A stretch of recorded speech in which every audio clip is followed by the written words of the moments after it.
Your son is a failure. He's barely passing my class, and with grades like this, I'm just not sure what kind of future he's gonna have. What do you have to say for yourself? You're supposed to graduate this year. Listen to Mr. Johnson. What kind of future do you think you're gonna have? With all due respect, don't call me a failure.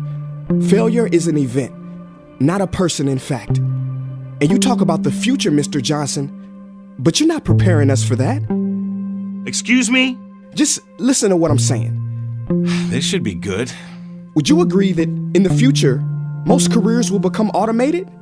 Yeah, so? So the people who succeed will have to be curious, innovative, with resilience to adapt to new changes. What's your point?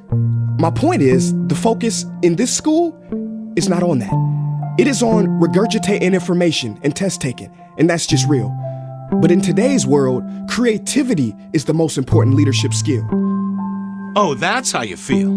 You don't have to believe me, but maybe you will believe the 1,500 executives who recently said creativity is the most important leadership skill.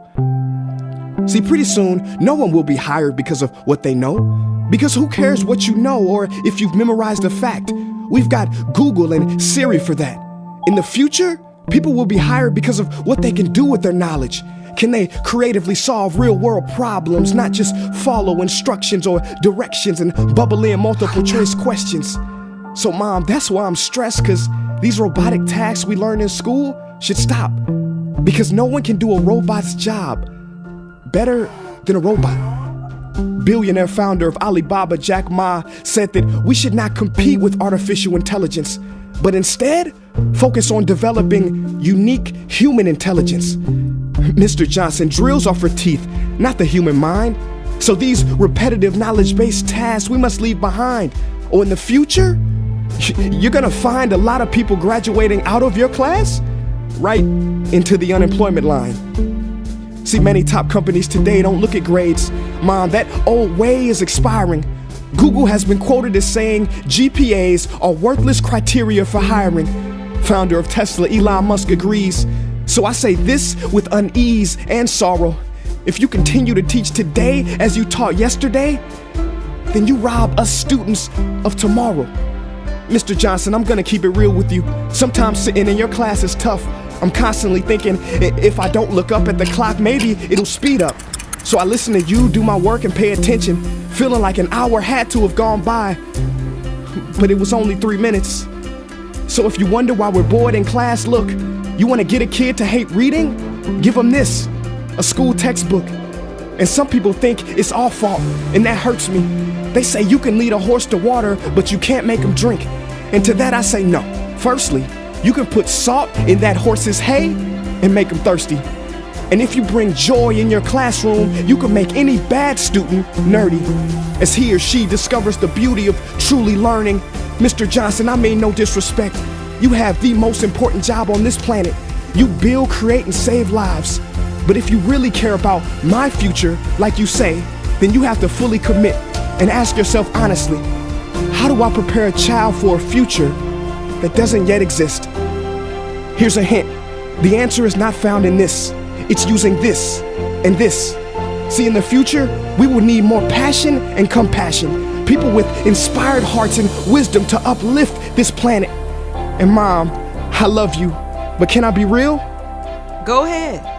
You want to know one of the biggest factors for childhood success? It's not IQ. It's family meals. And we haven't had one of those in a while. See, I know sometimes you don't feel proud, because I may not be a straight A student, but I'm not stupid. These tests may be 70% of my grade, but they're 0% of my future. But don't worry, I'll pass this class and get through this. But I need you to give me the space I need to be me and live true. Because the best feeling in the world is that your own parents get you. There's a passage in a book called The Prophet by Khalil Gibran. And if you don't mind, I'd love to share it with you. Go ahead. See, he says, your children are not your children. They are the sons and daughters of life longing for itself. They come through you, but not from you. And though they are with you, they do not belong to you. You may give them your love, but not your thoughts, for they have their own thoughts. You may house their bodies, but not their souls, for their souls dwell in the house of tomorrow. So, Mom, I'd appreciate it if you give me the love that I need to pursue my dreams. See, if we are to succeed, all three of us need behavior change on all fronts. We talk about the future, but the future is now, and it is created now by all of us. I've never heard you speak like that before. Yeah, I didn't know. But I'm gonna reach out to administration and try to change some things. You have my word.